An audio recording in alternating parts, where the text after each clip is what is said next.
Ang lakas ng ulan dito sa amin, kaya medyo malakas din ang voice over ko. Ayan. For today's video, magluluto tayo ng binagoongang baboy. Ayan yung ating baboy, yung sili, gata, alamang, talong. Ito na. Tara. Na tayo ay magigisa na. Ayan. Gigisa nyo. Ayan. Gigisa na tayo mga kasuking. Medyo mainit na yung aking mantika. Sobrang lakas talaga ng ulan. Yan talaga ang masaklap. Ayan mga kasuking, lalagay na natin yung karne. Yan. Gigisa na natin ito para magkaalaman na. So, ayan na, ilalagay na natin yung karne. Sangkotsahin lang natin yan. Kailangan bago natin ilagay yung ano, medyo luto na siya. Yan na. Ayan na. Pakita nyo naman. Atin na mo nang tatakpan. For today's video, konti na lang ang tubig. Ayan.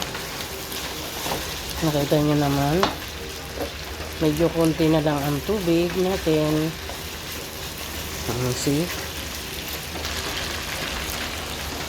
Ako mga kapuking naglalagay ng konting toyo. Para hindi siya maputla. Konti lang.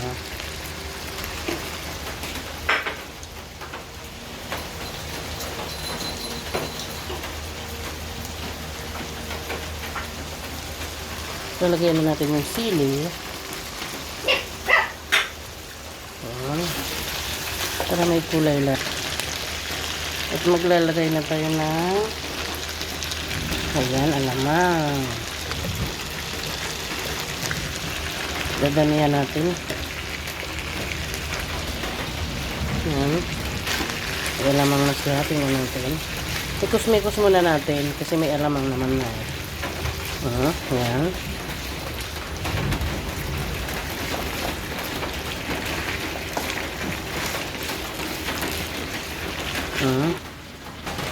Yan na, ilalagay na natin yung kuko mama.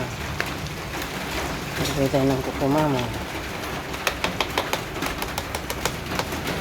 Maglalagay tayo ng 4 cubes.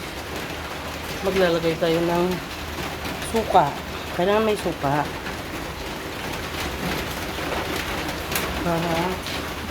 Hindi. Kaya na siya mga cooking. Ang ating Bicol Express.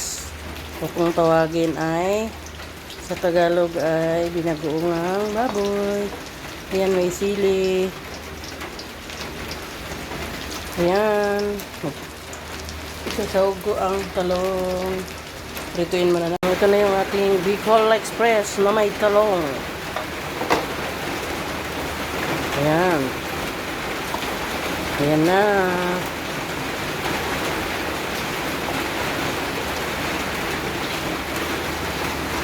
Okay.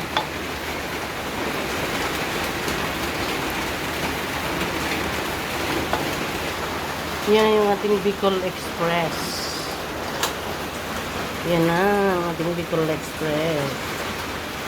Na may talong. Ayan. Kain po. Ayan na. Kain po. Tikman natin.